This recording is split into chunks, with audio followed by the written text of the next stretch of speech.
have something for you. A message. Quite strange. Something for me. What is it? A letter, requesting your presence in the southwest. A village called Athelney. Nothing strange about a summons for me, is there? It is not the recipient I find strange. It is the sender. The letter is signed a poor fellow soldier of Christ. Ah, our mysterious partner. For a short time, I hoped it might be Basim feeding us the names of these targets. He seemed the most likely man, for a time. Only one way to discover the truth. Thank you, Hytham. I will take care of this.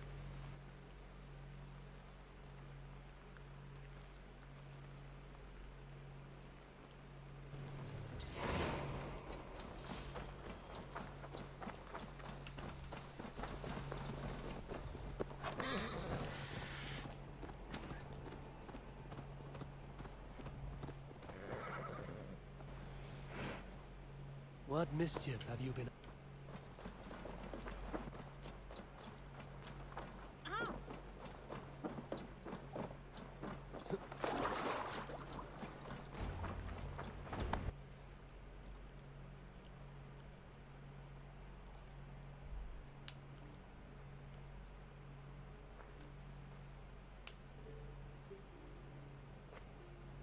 All right there?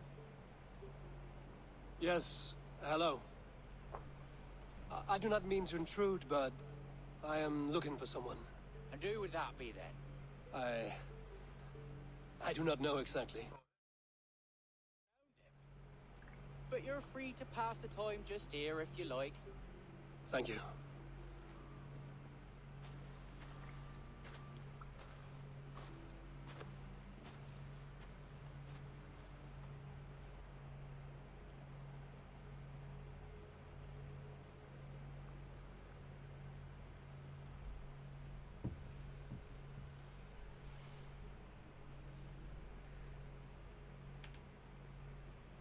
These are soul cakes, love. Do you know soul cakes? I do, I enjoy them. They're small things, size of a lumpy fist, so they'll bake fast. Keep your eyes sharp. And the butter, do I baste them? No need, love. We leave the butter for meal time. I look forward to it. Right then. I'll leave you to this. If you need me, I'll be doing the washing up next door. Quite a step down from your former work, Lord. As their guest, I volunteered to help with the daily chores. They offer me a bed, I tend the cakes. Do they not feel strange giving orders to their king? Or do they know? That knowledge would benefit no one. I read your message. You went through a great deal of trouble to obscure yourself as this poor soldier of Christ. As I remember, you even sent yourself one of these letters in Winchester. A clever touch. The Order wanted me dead. I had to be careful. You said you knew nothing about the Order then. Pled ignorance. You knew everything. Their names, their schemes. Would you join me for a walk? You look well, Eivor. I am. The wars have ended, and my settlement thrives. The wars have not ended. You have simply stopped fighting. But men are brewing plots in mead halls and bedrooms. You will see. And how are you, Alfred? Getting used to the idea of being unremarkable? I am well. Better than I expected. In this exile, I have found a somewhat nourishing peace. Each morning, I am awakened by the sun and growling cormorants. I bathe in the chilly water of the marsh. I eat from shrubs and drink from buckets. It is a good life. Simple. Blessed. I've never been so far west. I find it quite peaceful here. Calming. I have traveled a long way to hear one name, Alfred. Who is the Order's Grand Maegester? Tell your shadowy friends that England is swept clean. Your work is done. You? Grand Maegester was not a title I desired.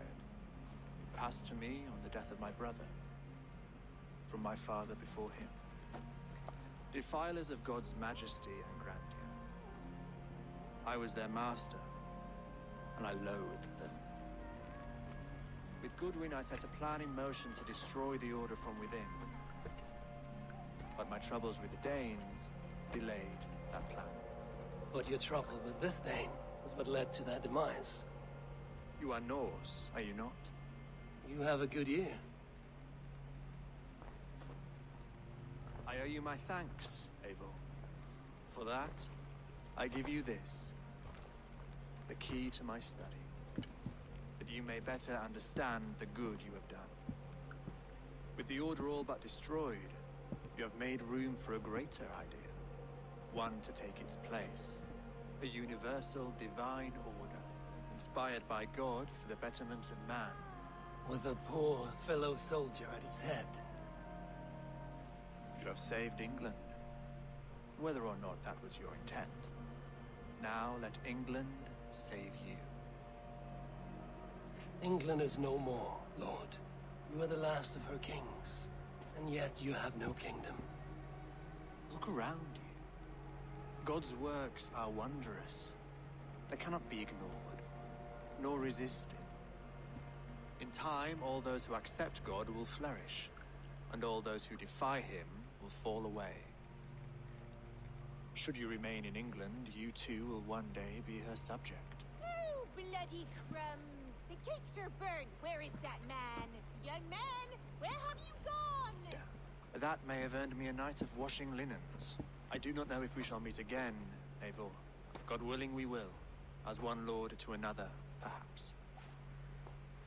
I'm coming, my lady. I'm here.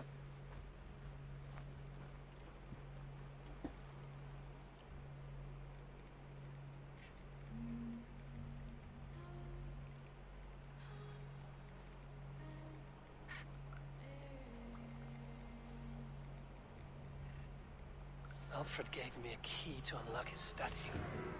Somewhere in Winchester. Dear, oh dear, look at them little balls of soot.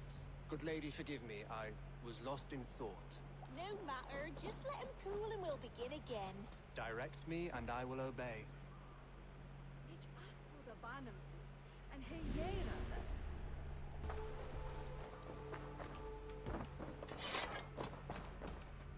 Here you are, Hytham. The last of the Order's sigils. You will find King Alfred's among them. King Alfred? Did our poor fellow soldier lead you to his hiding place? He did, for they were one and the same.